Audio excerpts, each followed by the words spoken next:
আসসালামু আলাইকুম। আজি মই আকৌ এটা দীঘলীয়া ভিডিঅ' লৈ আপোনালোকৰ মাজলৈ আহিছোঁ। এয়া মই আজি মেংগো ডিলাইট ডেজাৰ্ট বনাম। এয়া মই পাৰ্লেজি বিস্কিট লৈছোঁ। বিস্কিট আপোনালোকে যিকোনো বিস্কিট ল'ব পাৰে। এতিয়া মই এয়া পাৰ্লেজি বিস্কিটখিনি মই মিক্সিত গুড়া কৰি ল'লোঁ আৰু তাতে মই এয়া বাটাৰ দিছোঁ। বাটাৰখিনি মই দি বিস্কিটৰ গুড়াখিনি মই একদম ভিজা ভিজা নিচিনা কৰি পেলাই মিশ্ৰণ কৰি পেলাই মই থৈ দিছোঁ।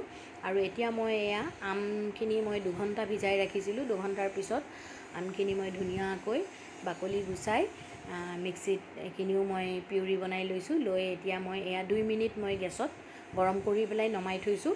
এতিয়া মই এয়া বনাম কেৰামেল চচ।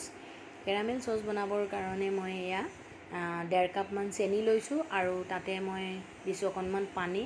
তাৰপিছতে যেতিয়া চেনিখিনি লাহে লাহে মেল্ট হৈ গ'ল তাতে মই দি দিছোঁ 1 টুকুৰা বাটাৰ আৰু দিছোঁ অলপমান ফ্ৰেছ ক্ৰীম।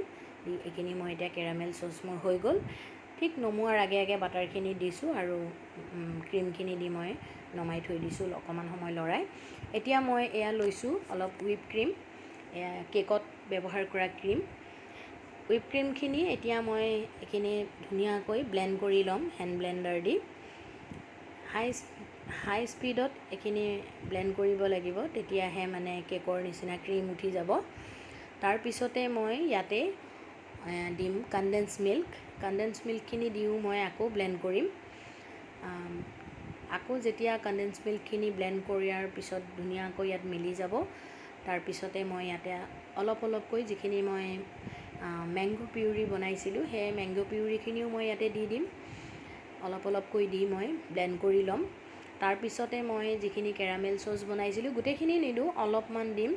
কেৰামেল চচখিনি অকণমান মানে গোটা গোটা নিচিনা হৈ থাকিলেও ভাল লাগে, যিহেতু কেৰামেল চচৰে দিয়েই মানে বাটাৰ স্কচ বনোৱা হয়। সেইটো কাৰণে বাটাৰ স্কচৰ ফ্লেভাৰ এটা আহি থাকে। অকণমান গোটা গোটা হৈ থাকিলে মুখত অকণমান লাগে। এতিয়া মই এইখিনি ধুনীয়াকৈ গোটেইখিনি সামগ্ৰী দি মই এয়া ব্লেণ্ড কৰি ল'লোঁ। এতিয়া মই যিখিনি বিস্কিট মই গুড়া কৰি লৈছিলোঁ সেই গুড়া কৰি তাতে মই বাটাৰ সানি ৰাখিছিলোঁ, সেইখিনি মই ইয়াতে দি দিছোঁ। গোটেইখিনি দিয়া নাই, অলপমান মই বাটিত থৈ দিছোঁ ওপৰতে মই গাৰ্নিছ কৰিবৰ কাৰণে।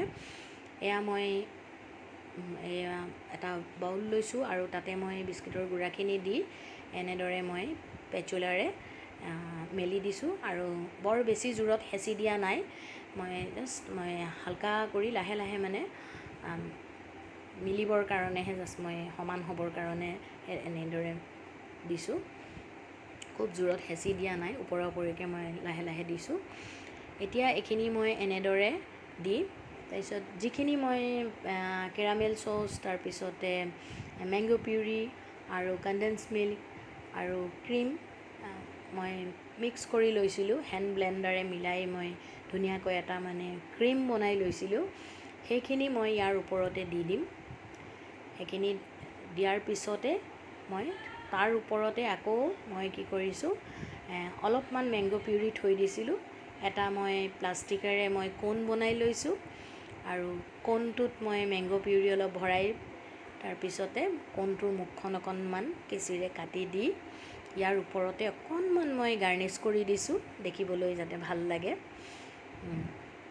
এয়া কোনটো দেখিছে না?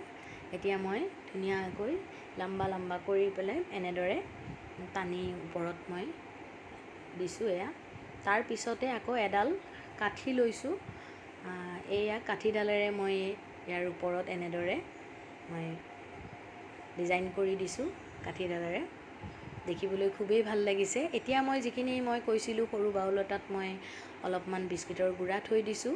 এয়া মই এতিয়া হাতেৰে বাউলটোৰ চাইডে চাইডে মই ধুনীয়াকৈ গাৰ্নিছ কৰি দিছোঁ। আৰু মোৰ এয়া আজি যিটো মেংগো ডিলাইট ডেজাৰ্ট মোৰ ৰেডি হৈ গ'ল। খুবেই টেষ্টি হয়, আপোনালোকেও বনাই চাব, খাই চাব। আলহী অতিথি আহিলেও এনেদৰে খুৱাব বনাই, ভাল লাগে। কেতিয়াবা নতুন আলহী আহিলে নতুন এটা ডেজাৰ্ট বনাই খুৱাবলৈ খুবেই টেষ্টি হয়। আৰু মোক জনাব কমেণ্টত। আজিলৈ বাই, আকৌ লগ পাম নেক্সট ভিডিঅ'।